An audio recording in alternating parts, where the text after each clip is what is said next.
मंडळी नमस्कार. काल संपूर्ण महाराष्ट्राला धडकी भरवणारी घटना हे विरारच्या रमाबाई अपार्टमेंट मध्ये घडली.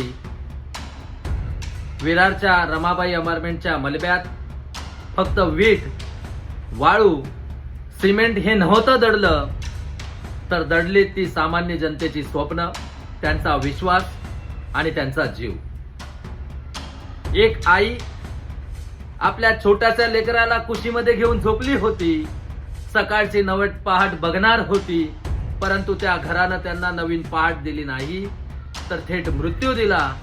ही दुर्घटना नाही, तर ही भ्रष्टाचारानं बरबटलेल्या विश्वासानं ठरवून केलेला खून आहे. खून आहे त्या सिस्टमचा, जी भ्रष्टाचारानं पोकारली आहे. ती इमारत अवैध होती, धोकादायक देखील घोषित होती. वर्षानुवर्ष लोकांनी तक्रारी केल्या, आवाज उठवला, परंतु महानगरपालिका झोपली होती का हो? प्रशासन खरंच बहिरं झालं होतं का? काय कारण होतं की गरीब जनतेचा जीव डोळ्यासमोर दिसत असताना तरी देखील कुठलीही कारवाई केली नाही? हे सर्वात मोठं दुर्दैव नाही का हो? बिल्डरनं पैसे कमवले, अधिकाऱ्यांनी डोळे झाक केली आणि आज निरपराध जनता मरण पावली. हा अपराध नाही, तर हा थेट भ्रष्टाचाराचा बळी आहे. आज आई आणि बाळ त्या मलब्यामध्ये दाबलं गेलं. उद्या किती कसे आयुष्य तुम्ही संपवणार आहात? किती लोकांचा आक्रोश ऐकल्यानंतर हे भ्रष्ट प्रशासन जागा होणार आहे? हा प्रश्न ह्या ठिकाणी उपस्थित होतो.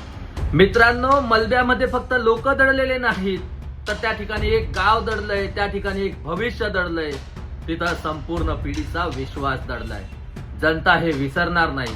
आज ही हाक फक्त विरार पुरती मर्यादित नसून संपूर्ण महाराष्ट्रातील भ्रष्ट बिल्डर, प्रत्येक भ्रष्ट अधिकारी आणि झोपलेल्या महानगरपालिकेसाठी आहे.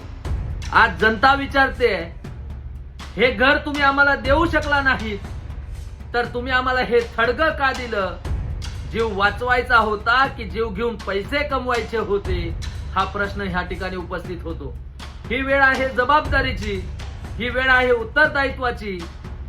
ही दुर्घटना नाही, तर हा भ्रष्टाचाराने बरबडलेल्या या सिस्टमने जनतेच्या विश्वासाचा ठरवून केलेला खून आहे.